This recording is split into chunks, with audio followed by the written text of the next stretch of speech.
হয়? তাহলে কেন আপনাদের মন বন্ধ? হ্যাঁ, ভগবানের এই নাম যদি না করেন পরের জন্মে আপনাকে বোবা হতে হবে। কি হতে হবে? বোবা। আজ আপনাদের একটা ভগবানের ভক্ত চরিত্র শ্রবণ করেন, মনে মনে ভাবছি এটা খুব দরকার।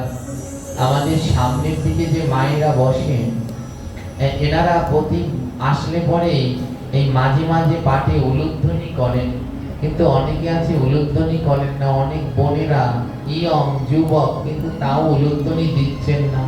আর আমাদের অনেক মায়েরা বৃদ্ধ হয়ে গেছে, গালগুলো ঘুচকে গেছে, কিন্তু তাও উলুধ্বনি দিচ্ছেন। আজ আমাদের বড় খারাপ অবস্থা মা, কেন জানেন? ওই যে এই পাঠগুলো করলে যখন এই ফেসবুকে বা এই মোবাইলে দেখে, কমেন্টে লেখে শুধু মায়েদের বলেন, মায়েদের বলেন, বাবাদের কেন বলেন না? কেন জানেন? কারণ আমাদের প্রথম গুরুর নাম হলো মা। এই জগতে প্রথম গুরুকে, তাই মাকে সবার আগে ঠিক হতে হবে। ওই যে বললাম, মাটি যদি ভালো না হয় তাহলে ফসল ভালো, আবার মাটি যদি ভালো না হয় তাহলে সন্তানও ভালো। এক মাটি মানে এই মাটি, আরেক মাটি মানে আপনাকে বললো মাটি ভালো না হলে সন্তানটি ভালো হয় না। বুঝতে পারলেন? এই আমাদের ভালো হতে হবে। আজ খুব ভয়ঙ্কর অবস্থা মা। এখানে তো এসে প্রণাম করেন আপনারা পাঠের শেষে। গোবিন্দ আপনাদের, আমার নারীদের ভূষণ কি? তার চুল, কালো কেশ। এই কালো কেশ, চুলের রং কালো হলে কত সুন্দর। আর এখানে এসে যখন প্রণাম করে, আহারে কতজনার চুলগুলো ঘোড়ার লেজের মতো করেছে।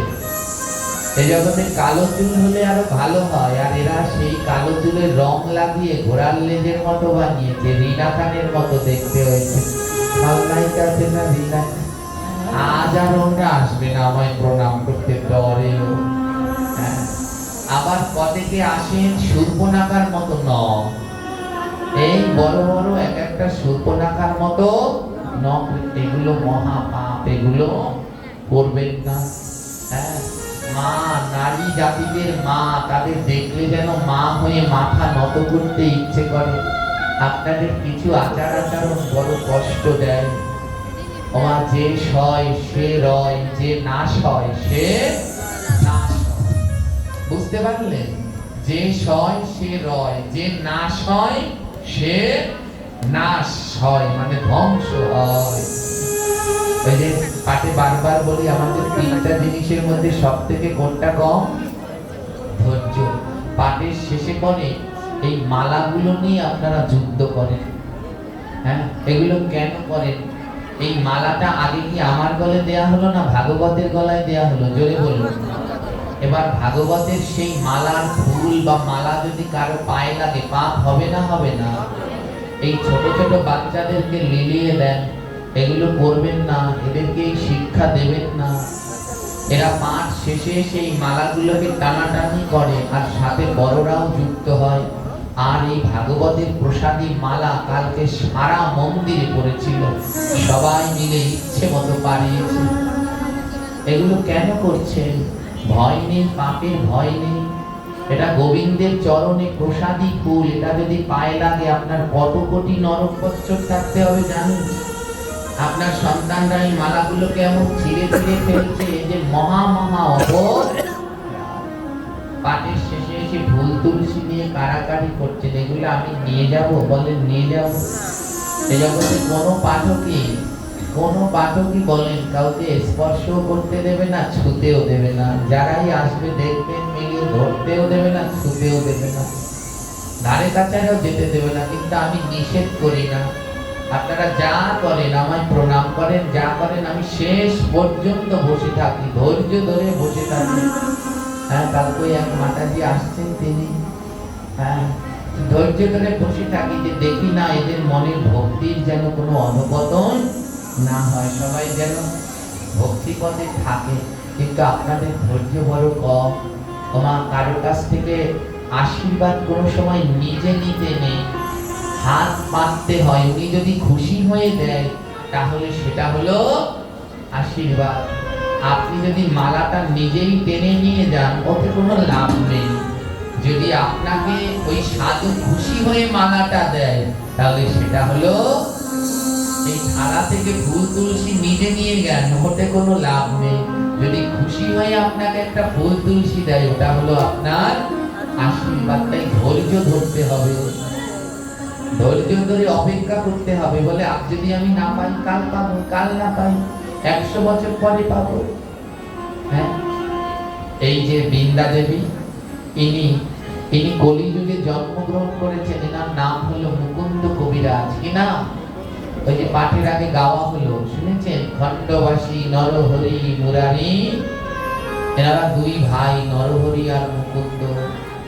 হ্যাঁ, এনারা দুই ভাই নরহরি আর মুকুন্দ। একদিন মহাপ্রভু আমার নরহরি আর মুকুন্দ দুই ভাই, এই দুই ভাই একদিন কি করলেন জানেন?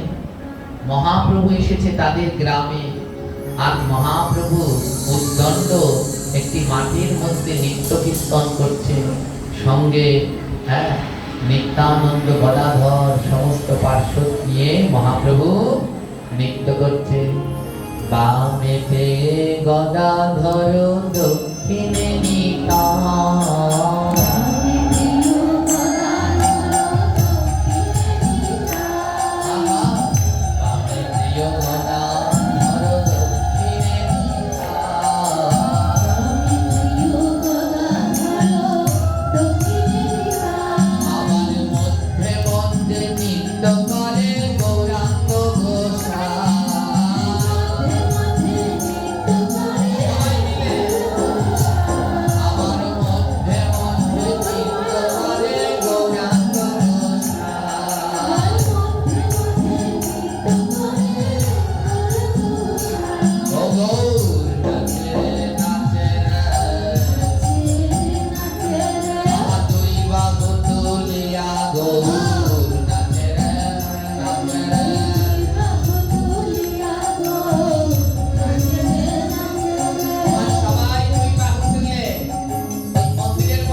আপনাদের হাত তুলতে কষ্ট হচ্ছে?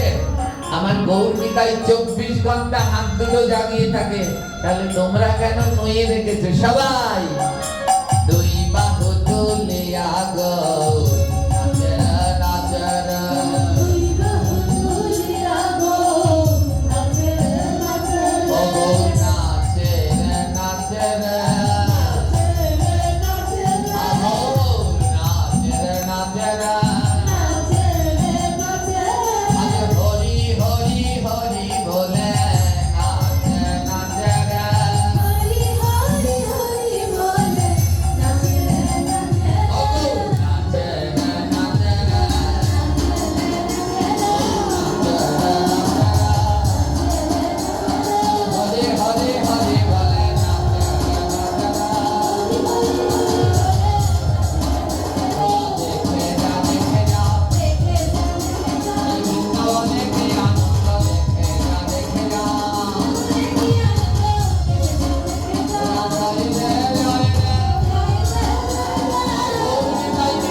সবাই মিলে নৃত্য করছে। আর যখন মুকুন্দ কবিরাজের গ্রামে আসলো, মুকুন্দ কবিরাজ নরহরিকে ডেকে বলল, চল ভাই, এমন গৌর যদি আর না পাই, আজ প্রাণ ভরে মোরা গৌর দর্শন করব। দুই ভাই সেই মাঠের মধ্যে গৌর দর্শন করতে গেলেন। আর এইদিকে গৌর আবার দুই বাহু তুলে হেম দণ্ড নৃত্য করছে। আহা, সে কি অপূর্ব! যেন পৃথিবী ভুলোক থর থর কাঁপছে। চন্দ্র সূর্য যেন গৌরের তালে তালে আজ নৃত্য করছে। দুই ভাই একটা বটের আড়ালে গিয়ে দাঁড়ালে, একটা বট গাছের আড়ালে দাঁড়ালে। আমার দুই ভাইয়ের নাম কি মনে আছে তো? মুকুন্দ কবিরাজ আর নরহরি। তো দুই ভাই গিয়ে একটি বট গাছের আড়ালে দাঁড়ালে। হ্যাঁ, এবার এক ভাই আরেক ভাইকে বলছে, যা দেখ গৌর আমার কেমন নৃত্য করে, যা ওদের সাথে গিয়ে নৃত্য কর। মুকুন্দ বলছে, না রে ভাই, আমি যাব না। বলে, কেন যাবি না? ওমা, কাউকে প্রণাম করলে, আলিঙ্গন করলে কি হয়? হ্যাঁ, এই যে আমি একটা শ্লোক বলি, গাত্র সংস্পর্শা নিঃশ্বাসাৎ সহ ভোজনা। কোন মহাপাপী পাশে বসলে, তার গায়ের স্পর্শ লাগলে, তার নিঃশ্বাস লাগলে, তার সাথে ভোজন করলে, তার ভিতরে যে পাপ আছে সেইগুলো তোমার মধ্যেও প্রবেশ করে। তাই ওই যে যারা ভক্তরা আছে, দেখবেন যারা পাঠকরা আছে, আলিঙ্গন করতে চায় না, প্রণাম নিতে চায় না। কেন চায় না? তাহলে তোমার পাপগুলো আমার ভিতরে চলে আসবে, তাই তারা দৌড়ে দৌড়ে পালিয়ে পালিয়ে চলে যায়। এটা হলো আসল কারণ। কেউ কি চায় কারো পাপ নিতে? সবাই সব নিতে চায়, কিন্তু পাপ কেউ নিতে, এমনকি মাও চায় না, বাবাও চায় না। রত্নাকর দস্যু গিয়েছিল না তার মা বাবার কাছে, বলেছিল আমার পাপ নেবে, নিতে চাইলো, নিল না। এই জগতে সব ভাগ নেয়, কিন্তু পাপের ভাগ কেউ নিতে চায় না।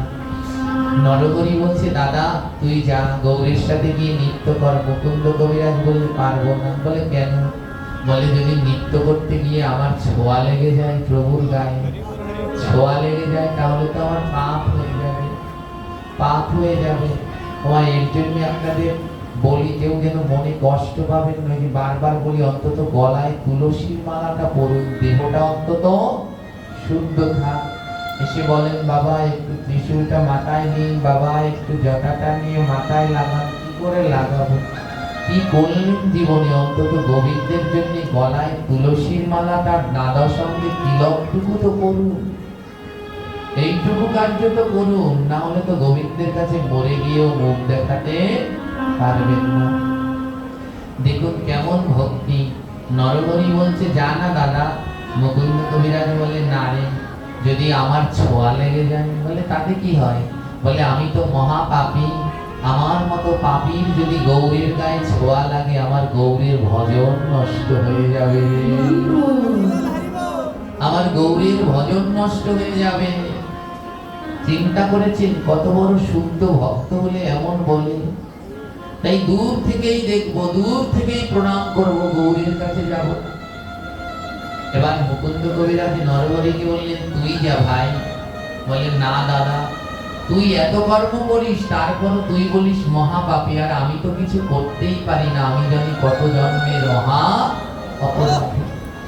এক ভাই আরেক ভাইকে বলছে, যা না, কিন্তু কেউ গেল না। আর অন্তর্যামী গৌর আমার, দূর থেকে এই লীলা দর্শন করছে। আর নিত্যানন্দ প্রভুকে ডেকে বললেন, নিতাই, ওই বটবৃক্ষের আড়ালে দুটি ভাই রয়েছে, নরহরি আর মুকুন্দ, যাও যাও নিতাই, ওদের ভিতরে যার নাম নরহরি, তাকে ডেকে আনো, আজ তার কৃপা হবে, আজ তার কৃপা হবে। নিত্যানন্দ প্রভু গেলেন, তোমাদের ভিতরে নরহরিকে থরথর দেহে নরহরি হাত তুললেন, হাত তুলে বললেন, আমি নরহরি। নিত্যানন্দ প্রভু বললেন, তোমার বড় ভাগ্য ভালো গো, আজ গৌর তোমায় কৃপা করবেন, চলো আমার সাথে চলো, আজ গৌরের কৃপা হবে তোমার উপরে। দুই নয়নে জল ঝরছে। আর যেই না নরহরি গেলেন, আর মহাপ্রভু ছুটে গিয়ে নরহরিকে বুকে জড়িয়ে ধরে গাঢ় আলিঙ্গন দিলেন। সে কি প্রেম মা! এই যে ভক্তদের সাথে আলিঙ্গন করছেন, যারা আলিঙ্গন করে না এরা বোঝে না, আলিঙ্গন যারা করে না এরা বোঝে না। একজন আমাকে একদিন বলেছিল, বাবা আপনি তো বলেন আলিঙ্গন করতে, কি আলিঙ্গন করব? এদেরকে আলিঙ্গন করতে গেলে, এদের আলিঙ্গন করতে গেলে গা থেকে পেঁয়াজের গন্ধ পায়, রসুনের গন্ধ পায়, এদের কি আলিঙ্গন করব? ওমা এই ভেদবাদ কোনোদিন করবেন না, ভেদবাদ কোনোদিন করবেন না। বলবেন ওদের দোষ না, দোষ হলো আমার, আমার নাকই ঠিক না। আমার নাক যদি ঠিক হতো, ওমা গোবিন্দ বারবার ভক্তদের কাছে লীলা করতে এসেছে, একবারও কি গায়ে সেন্ট মেখে এসেছিল? কোনোবার কুষ্ঠ রোগী হয়ে, কোনোবার পচা গলা দেহ নিয়ে, ঠিক না ভুল? জোরে বলুন। সেই পচা গলা দেহ নিয়ে আসলো গোবিন্দ পরীক্ষা করতে। আজ তুমি যাকে জড়িয়ে ধরেছো, জড়িয়ে ধরে বলছো ওর গা থেকে পেঁয়াজ রসুনের গন্ধ, বলো না, বলো না। হয়তো আজ তোমায় প্রভু ওই রূপে পরীক্ষা নিতে আসলো, তুমি চিনতে পারলে না, তুমি চিনতে পারলে না। নাককে বলো নাক তুমি ভালো না, যদি ভালো হতে তাহলে দুর্গন্ধ পেতে না, সাধুর গায়ে চন্দনের গন্ধ পাওয়া যায়। অনেকে পাঠ শুনে বলে আজকের পাঠটা ভালো লাগেনি, এ কথা বলো না। কানকে বলো কান তুমি ভালো না, যদি ভালো হতে আমার গোবিন্দের কথা অবশ্যই মধুর লাগতো। আজ নরহরিকে বুকে জড়িয়ে ধরল গৌরবা। এই জগতে যারা এই ভক্তের সঙ্গে পরশ করে তারা জানে পরশ করলে কি আনন্দ, কি প্রেম। যারা এটা না করে তারা এটা জানে না। আজ নরহরির হৃদয় আমার জুড়িয়ে গেলেন, আহা কি আনন্দ, কি প্রেম, কি আনন্দ, কি প্রেম। কাঁদছে দুজনে, নয়নে অশ্রু বিগলিত, ঝর ঝর অশ্রু বিগলিত। নরহরি মহাপ্রভুকে বললেন, প্রভু গো, ও প্রভু আমার মতো পাপীকে তুমি কৃপা করলে, কিন্তু জানো প্রভু আমার থেকে আরেকজন ভক্ত আছে জানো? মহাপ্রভু বললেন, কে? বলে প্রভু আমার থেকে আরেকজন ভক্ত আছে। মা এই জায়গাটা সবাই একটু মন দিয়ে শুনো। নরহরি বললেন, তুমি আমায় আলিঙ্গন করলে, আমার থেকেও একজন বড় ভক্ত আছে। বললেন কে সে? আমার দাদা মুকুন্দ কবিরাজ। জানো প্রভু আমি তো কোনো ভক্তই নই, আমার দাদার মতো অমন গৌর ভক্ত, কৃষ্ণ ভক্ত হয় না। ও গৌর, আমার দাদাকে কৃপা করবে না? আমায় কৃপা করলে আমার দাদাকে কৃপা করবে না? মহাপ্রভু চিৎকার করে বলছে, তোর দাদার 100 বছরেও কৃপা হবে না, তোর দাদার 300 বছরেও কৃপা হবে না। ধ্যান দিন, ওর কৃপা 300 বছরেও হবে না। এই কথা সবাই শুনলেন যে মহাপ্রভু বললেন ওর 100 বছরেও কৃপা হবে না, ওই 100 বছর ডাকলেও আমাকে পাবে না, ওর কৃপা হবে 100 বছর পর। এই কথা নরহ মুকুন্দ কবিরাজের কানে গেল। আমার গৌরাঙ্গ মহাপ্রভুর মতো এমন দয়াল আর কেউ নেই। আচণ্ডালে প্রেম বিলিয়েছে, আচণ্ডালে প্রেম বিলিয়েছে। মহাপ্রভু নিত্যানন্দ প্রভু এরা শিক্ষা দিলেন, সেই শিক্ষাটা আমরা শিখতে পারলাম না, শিখতে পারলাম না গো। সবার মাঝে প্রেম দিলেন, কিন্তু আমাদের বড় ছুঁই ছুঁই ব্যারাম হয়েছে, ব্যারাম যেন না হয়। হ্যাঁ, মহাপ্রভু এটা শিখায়নি, আমার নিতাই চাঁদ এটা শিখায়নি।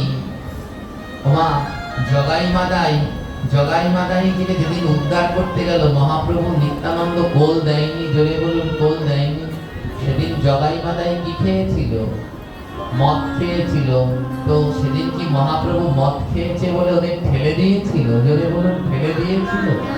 ঠেলে দেয়নি, সেদিন ঠেলে দেয়নি, জড়িয়ে ধরেছিলেন। যেখানে প্রেম আছে, যেখানে নির্মলতা আছে, সেইখানে কোনোদিন পাপ হয় না। আমার মায়ের পেটে যদি লাথি দেন পাপ হবে না? হবে না? জোরে বলুন। এই জগতে মায়ের পেটের উপরে যদি লাথি দেন তার পাপ হবে না? হবে না? আপনারা কেউ মায়ের পেটে লাথি দিয়েছেন? দিয়েছেন? কেউ যদি বলেন আমি দেইনি, তাহলে সে মিথ্যা বলছেন। এ জগতে এমন একজন নেই যে মায়ের পেটে লাথি দেয়নি। এ জগতে আপনি আমি আমরা সবাই মায়ের পেটে লাথি দিয়েছি। দেননি? কোনদিন দিয়েছিলেন? যখন মায়ের গর্ভে ছিলেন তখন লাথি দিতেন না মায়ের পেটে? মা রাগ হতো? যদি বলুন রাগ হতো? মা অখুশি হতো? মায়ের তখন আনন্দ হতো। যখন আপনি আমি লাথি না দিতাম তখন মায়ের চিন্তা হতো আমার ছেলে ভালো আছে তো। আর যখন একটু পর পরে লাথি দিতাম তখন মায়ের আরো আনন্দ হতো, না আমার ছেলে ঠিক আছে। আর এখন যদি কেউ, আমরা বড় হয়ে গেছি, এখন যদি মায়ের পেটে লাথি দেই মায়ের আনন্দ হবে? কেন জানেন? কারণ এখন আমাদের মনের মধ্যে, মাথার মধ্যে কূটবুদ্ধি, আমাদের মনের ভিতরে কামনা বাসনা লোভ কত কি ভরে গেছে। আর যখন মাতৃগর্ভে ছিলাম তখন আমরা ছিলাম পবিত্র নির্মল, কোনো লোভ ছিল না, কামনা ছিল না, তখন শুদ্ধ পবিত্র ছিলাম। তাই শুদ্ধ পবিত্র থেকে মায়ের পেটে লাথি দিলে মা কোনোদিন তা কষ্ট মনে করেন না। আজ নিত্যানন্দ প্রভু আমার, মহাপ্রভু আমার বললেন এই মুকুন্দ কবিরাজের 100 বছরেও কৃপা হবে না। এই কথা শুনে মুকুন্দ কবিরাজ আনন্দে লাফাচ্ছে। সবাই ভেবেছে বোধহয় পাগল হয়ে গেছে, সবাই ভেবেছে বোধহয় পাগল হয়ে গেছে। পাগল না হলে মহাপ্রভু বললেন কৃপা করবেন না। এই জগতে যিনি চণ্ডাল তাকেও কৃপা করলেন প্রভু, আর ওকে কৃপা করবেন না, সেই দুঃখে বোধহয় পাগল হয়ে গেছে। সবাই গিয়ে মুকুন্দকে সান্ত্বনা দিচ্ছে, মুকুন্দ তুমি এমন পাগলামি করো না। মহাপ্রভু হয়তো অভিমান করে বলেছে তোমার 100 বছরে কৃপা হবে না, তুমি এমন পাগলামি কেন করছো? তোমার কষ্ট হচ্ছে, আমরা জানি তুমি কষ্টে একবার লাফাচ্ছ, একবার হাসছো, একবার কাঁদছো।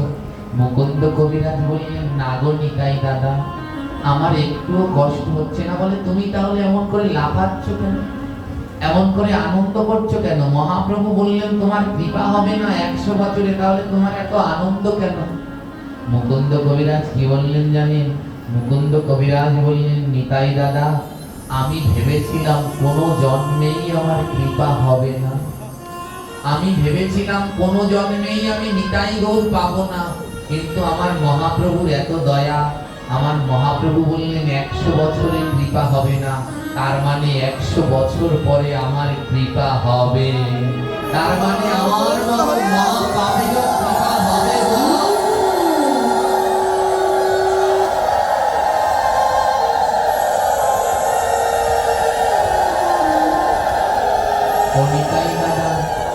সবার না হয় একটু আগে আগে কৃপা হয়, আর আমার না হয় 100 বছর কৃপা পরে কৃপা হবে। এর নাম ধৈর্য। মা বলে সবাই না হয় আগে আগে পায়, আমি না হয় 100 বছর পরে পাবো। নিতাই চাঁদের নয়নে জল, আহারি মুকুন্দ তোমার এমন ভক্তি। এখন নিতাই দাদা আমি 100 বছর পরে না হয় গৌর পাবো। নিতাই একটু রসিকতা করে বললেন এই 100 বছর তুমি কি করবে? 100 বছরে তো তুমি গৌর পাবে না, এই 100 বছর তুমি কি করবে? মুকুন্দ কবিরাজ দুটি নয়নের জলে বলছে আমি 100 বছর কি করবো জানো? আমি সাধু সঙ্গ করে যাও।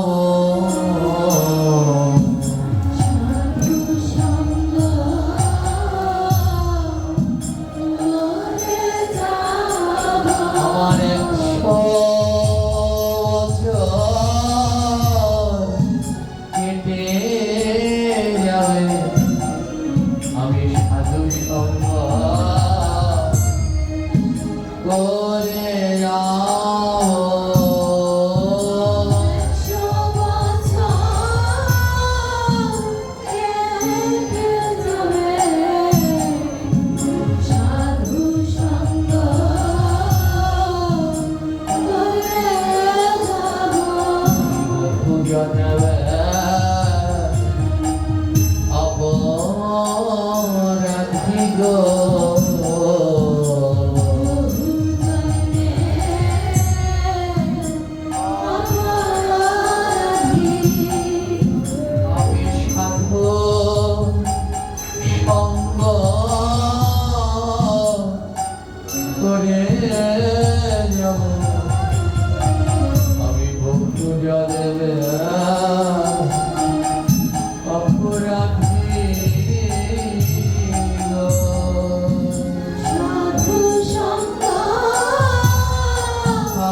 যেখানে সাধু সঙ্গ হয় সেখানে যাব।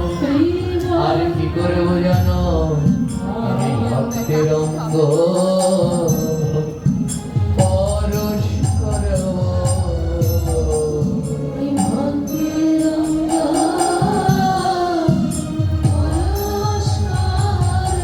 বলবো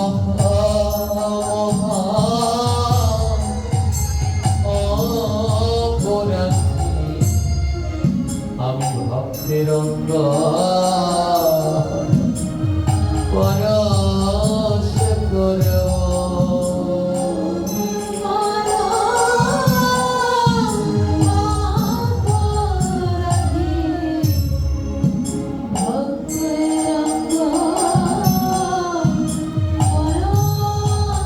করব। আমার 100 জন্ম কেটে যাবে,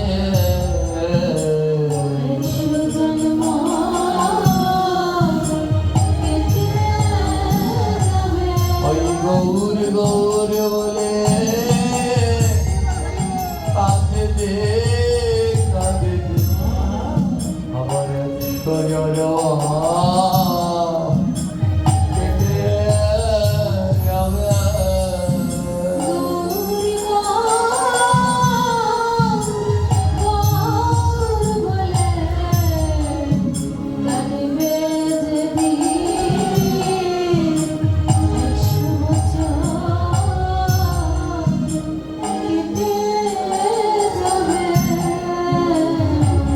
প্রভু আমায় বলেছে ওর 100 জন্মেও কৃপা হবে না।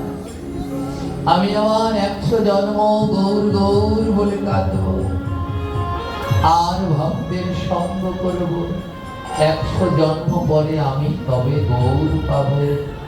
ও আমার মহাপ্রভু, তোমার এত করুণা এত দয়া, আমার মতো মহাপাপী ও গৌর পাবে। ও মা, যার এমন ধৈর্য আছে তার কি আর দেরি হয়?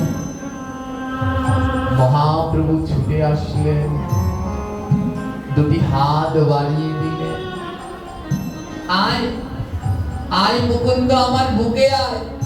নিতাই বললেন, প্রভু তুমি যে বললে ওর 100 বছরেও কৃপা হবে না, এখন যে হাত বাড়িয়ে দিলে, বলে ওই একটা কথায় ওর 100 বছর কেটে গেছে। ওর এমন ধৈর্য, এক মুহূর্তে ওর 100 বছর কেটে গেছে। আয় না, আয় না মুকুন্দ, আমার বুকে আয়। জড়িয়ে ধরলেন মুকুন্দ কবিরাজকে। ওমা, তাই এই ভক্তি জগতে, এই ভাগবতে এসে আমাদের ধৈর্য বড় কম। কাঠের মালা নিয়ে টানাটানি করে ছিঁড়ে সারা জায়গায় ফুল ছড়িয়ে দেয়। ফুল তুলসী গুলো নিচ থেকে নিয়ে নিয়ে যেমন খুশি তেমন করি, একটু ধৈর্য নেই। বলে আমি যদি আজ মালা না পাই কাল পাবো, কাল না পাই 1 মাস পরে পাবো, 1 মাস পরে না পাই 1 বছর পরে পাবো। কেন ভাবতে পারছো না? সেই মুকুন্দ কবিরাজের মতো আমি 100 জন্ম কাটিয়ে দেব প্রভু গৌর বলে কাঁদতে কাঁদতে। 100 জন্ম পরে তো পাবো। যদি কোনোদিন মনের ভিতরে এমন ভাব হয়, তাহলে জেনে রাখবে সেই জন্মে গৌর পাবে, তার আগে নয়। কেন আমরা পাচ্ছি না মা? কেন পাচ্ছি না? কেন পাচ্ছি না জানো? ভগবান তো দূরে নয়, ভগবান তো সম্মুখেই রয়েছে। কেন দেখতে পাচ্ছি না? পৌষ মাঘ মাস আকাশে কুয়াশা হয়, হয়তো যেদিন আকাশে কুয়াশা হয় সেদিন সূর্য দেখা যায়। জোরে বলুন, যায়? যায় না। যেদিন আকাশ মাঝে কুয়াশা হয় সূর্য দেখা যায় না। আর মনে যদি কুয়াশা থাকে তবে কৃষ্ণ দেখা যায় না।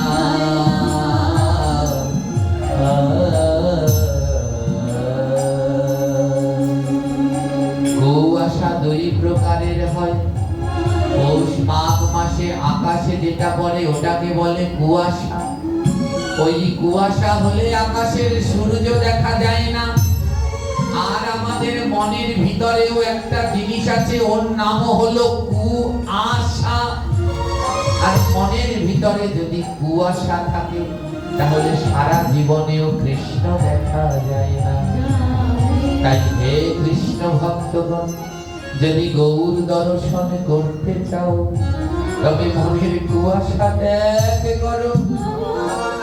এক পাশে দাঁড়িয়ে মহাজন বললেন, ওগো বৈষ্ণব, কেমন করে আমার মনের কুয়াশা দূর হবে? বৈষ্ণব কবি বললেন, সেদিন হবে গো যেদিন ভক্তের ধুলি মাথায় দেবে। ভক্তের ধুলি মাথায় বলে সেদিনই তোমার আশা যাবে, যেদিন ভক্তের ধুলি মাথায় দেবে।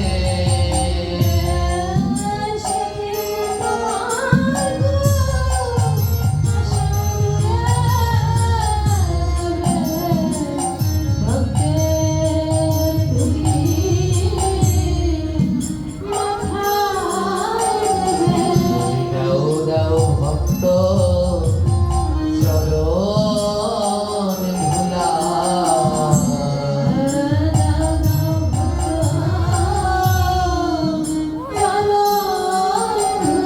তোমরা চরণ ধুলা ভিক্ষা দাও গো, দাও দাও বাবা চরণ ধুলা।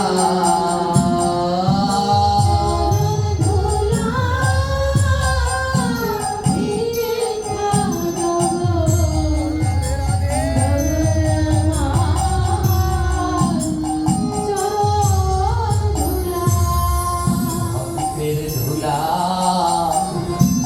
মাথায় দেও।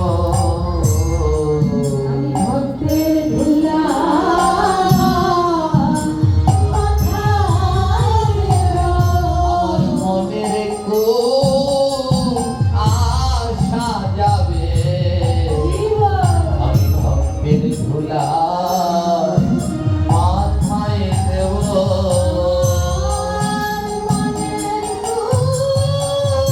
রাধে গো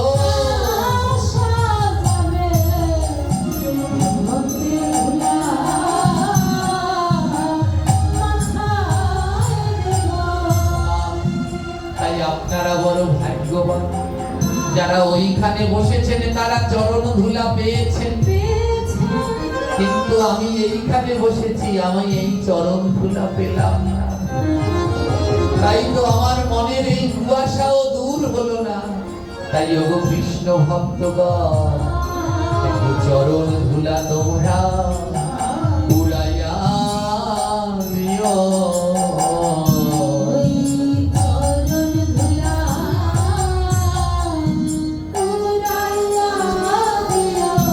যেন বাতাসে ওর অঙ্গে লাগে, একটু চরণ ধুলা তোমরা উড়াইয়া দিও।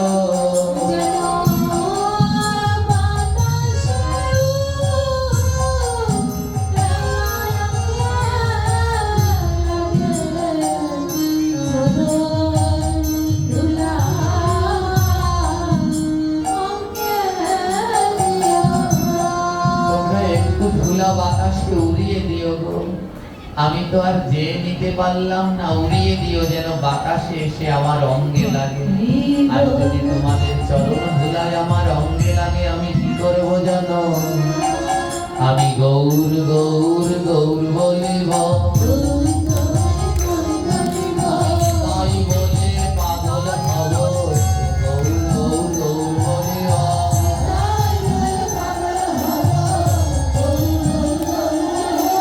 পথে পথে পথে যাব। গৌর গৌর গৌর বলিব,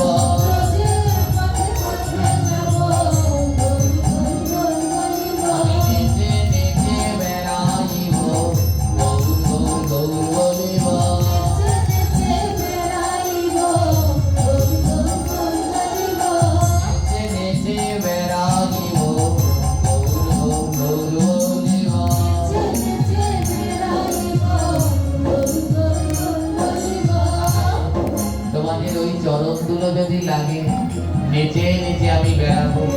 আমাদের মায়েরা প্রতিদিন আমাকে অনুরোধ করে, বাবা একটু নৃত্য করবেন, কিন্তু পারি না মা।